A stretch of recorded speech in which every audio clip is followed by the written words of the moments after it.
రచిత. రమ్య మనోహరమైన ఆకారం కలది, సౌందర్యవతి అను అర్థం కలదు. అతి రమణీయాకృతి మత్వము వలన, రమాదేవి వలన శ్రీ మహాలక్ష్మి చేత పూజార్హత్వము కలది. మనోహర సుందరతార తాను లావణ్యవతి. రాజీవలోచన, రాజీవమనగా పద్మము, పద్మపు రేకుల్లాంటి కన్నులు గలది అమ్మవారు. హరిణము, మీనము వాటి కన్నులను వంటి కన్నులు గలది అమ్మవారు. పద్మాక్షి, హరిణాక్షి, మీనాక్షి అని అర్థం.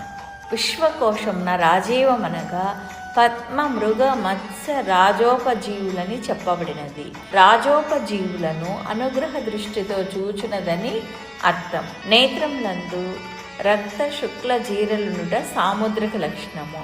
అన్నీయు పద్మదళములందు ఉన్నవి.